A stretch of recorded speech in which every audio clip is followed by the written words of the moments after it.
I just don't think that's a common feeling in this industry because the industry is so volatile. Yeah.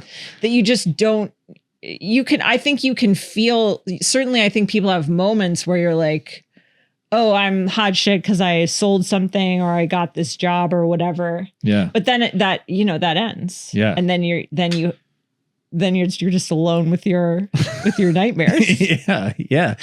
Yeah. I think that, I'm curious. I think there's a perception about getting into this business and working, and where you're like, if I could just get this thing, I would be happy. But isn't that every industry? Isn't that like capitalism? Is just sort of like, oh, if you could only work harder for 5 more years, you would be a manager, and then you'd be secure, and then you'd be, if you could only like work an extra like 10 hours a week, then you would get what you'd be able to retire early. And then it's just all, I think like everything is just so built on this idea of like, well, you can't be happy.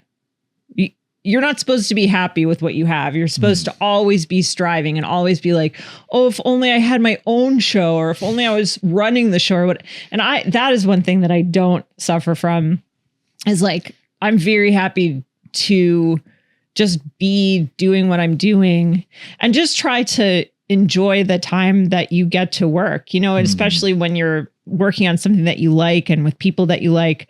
It just feels really lucky, and like it's a real bummer to have that attitude of like, I'm doing this thing, but secretly in the back of my head, I'm always planning my next move, and I'm always sort of like scraping to be successful in some way. I'd like to begin with a fact. So deep.